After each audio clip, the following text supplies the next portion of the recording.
diagnosis can be probably one of the most dangerous things going.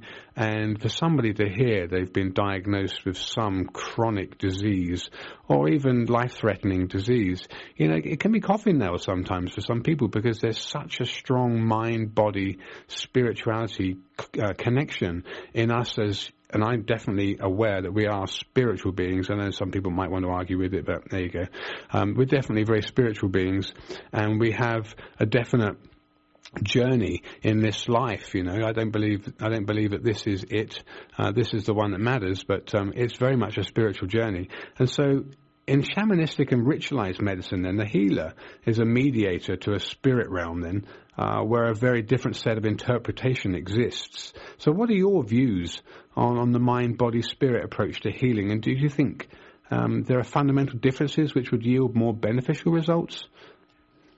I think what you're calling the shamanistic view of their reality, I would call the simple, basic reality. And the world that the scientists and government people are advocating is a world of manipulation and control and enforced agreement, where all you have to do is back away from the way it's set up by the academic orthodoxy. You back away from it, and you see some of the reality that the shamans are working with. It's a basic participation in the world around you. All organisms do it. And so sometimes I call it the animal consciousness, but it's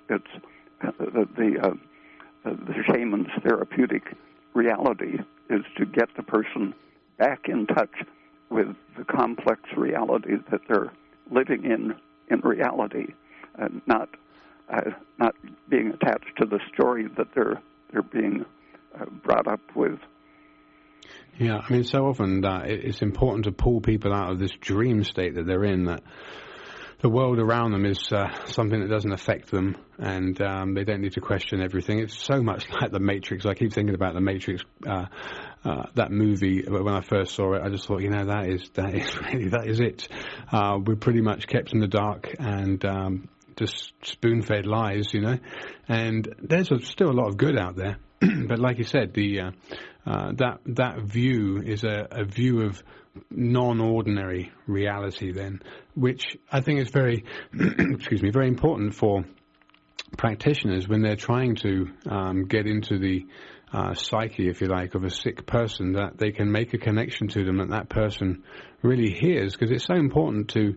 I know you've probably spoken to thousands and thousands, tens of thousands of people, and there are those people who will either just not come back because they've heard what they heard, or there's some people that really follow through what it is that you're advocating. And I had that experience too with quite a few people who were just so on it that they totally got the results that they knew they could get, because they'd heard or read the science, and they knew that this substance and that substance was implicated.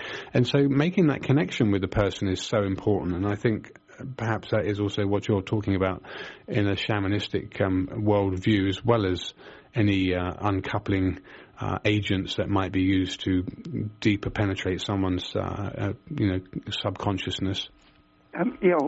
Lots of people ask me about a cancer diagnosis they've had, and when I ask them exactly how was the diagnosis made and what did it really find, what were the actual observations, sometimes they're annoyed that I question the simple fact that they have a terminal cancer underway, but very often, I would guess almost 9 times out of 10, it turns out the diagnosis was very exaggerated.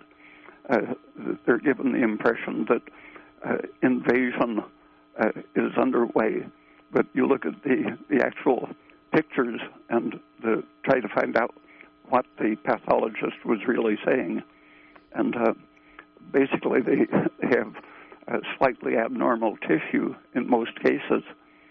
And if you press the pathologist to explain, they'll say, well, it's abnormal. It'll undoubtedly turn into cancer, and so it's good to get rid of it. Right.